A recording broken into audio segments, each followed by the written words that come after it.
I'm Clare Bateman-King and I'm based here in London. I'm the head of international and events. Yeah, and I've been with the company now for 4 years.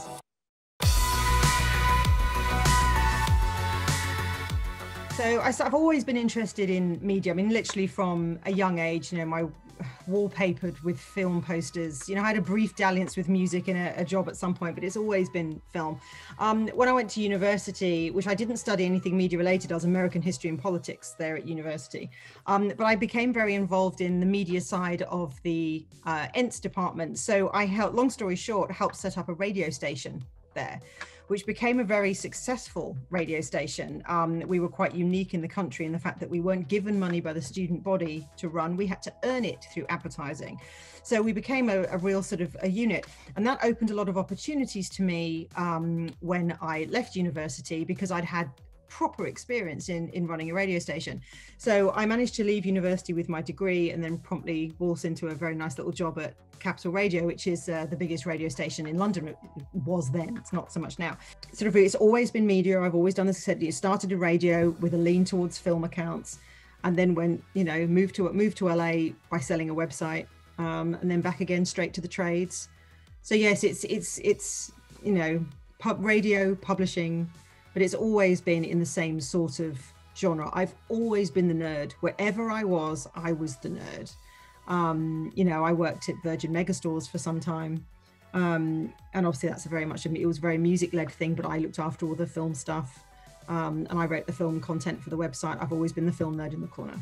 So it's great. And it's served me okay, to be honest. It's been, what's the line everyone says, if you get to do what you love, you'll never work a day in your life. There is an element to that. There's many times I'm always grateful. There's never a time I'm not grateful, where I get to stand around, look around and kind of go, I'm actually getting paid to do this. It's great. I think a lot of people as well think this kind of stuff, and women in particular, it's quite hard. As a woman, after you have kids, there is this general consensus. It is changing, but it's never going to fully change. Once you've had kids, you're sort of done to a certain, when you hit a certain age, you're sort of done. And I can fall victim to it absolutely as well. I mean, I'm 50 this year. So, I'm kind of I'm at that kind of thing going, should I stop now? And it's like, well, no, I've still got so many things I want to do. Is it harder when you've got kids? Absolutely. It's the whole line, women can do everything, yes, but not all at the same time. But so I've had to juggle a lot of things. I've had to turn down some stuff that would have been great to do, but didn't fit with my life at the time. And that's always a sacrifice. It's hard. It is hard. And it is nearly always the women that take the brunt of that. That's just, unfortunately, a bit of a fact of life in most cases.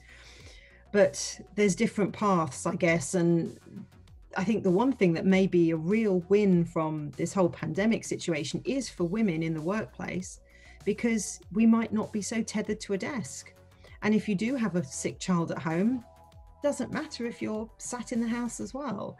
So I'm hoping that's going to open up a lot more avenues for women to get back into work after kids, because you can juggle things, because no one can say you can't do it, because we've all been doing it for the past year and a bit. I was never I mean, I've a lot of the Me Too stuff I thought an awful lot about, because I was never made in any way, shape or form by anyone to be made inferior because I was female. I have actually genuinely, unless I'm completely, never felt that. So I don't know if I'm incredibly rare or I've just worked with the most amazing people, but I've had quite a few female bosses who have just been the absolute best, absolutely amazing. And I don't know if I am just lucky, but I've never been made to feel that I couldn't do something because I was a girl. There was a guy once, and this was all not as scary as it sounds, because I knew him very well personally on social, but when he didn't get a deal he wanted, to get quite angry. There was a guy at an ad agency once who was threatening to come over and punch me because I wouldn't give them the deal they wanted on some advertising. So my female boss just got on the phone and said, yeah, go on, come over. So of course he marched over.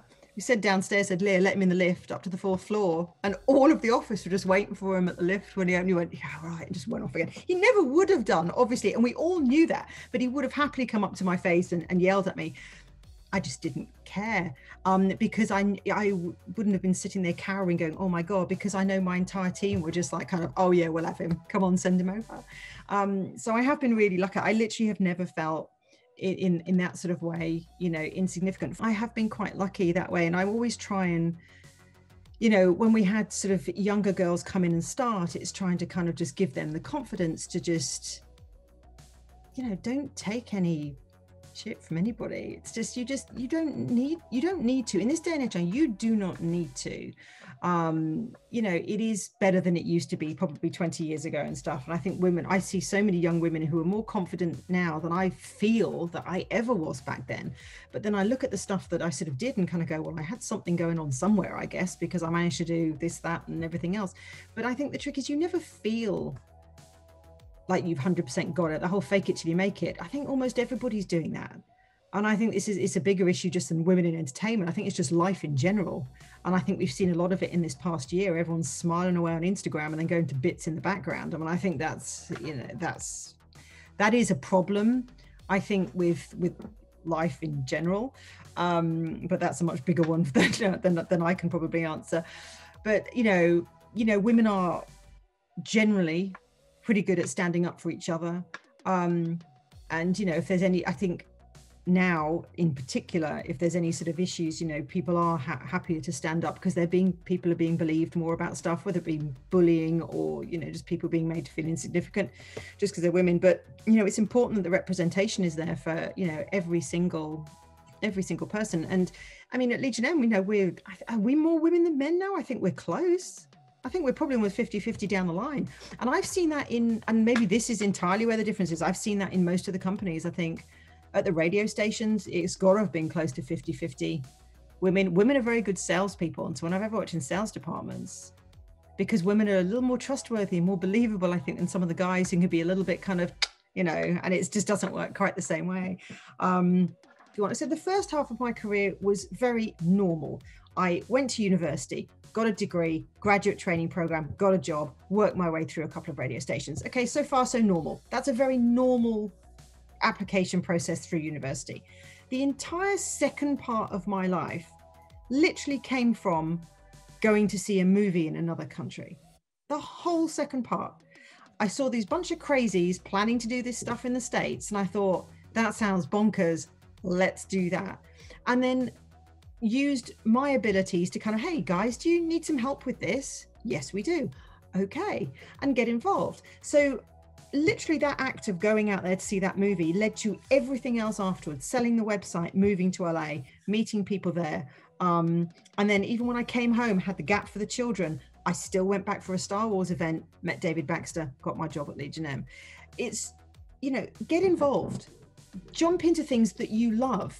And it's insane where things come from sometimes. You literally just never know. The oddest connections have come from the oddest places. You know, literally talking, you know, random emails that come in for something you think, oh, that's a bit weird, it's a bit strange. And you chase it down and realize they know that person and that person and that person. And all of a sudden, the third person needs you to help them with this. And they're connected to this. And that works with that idea.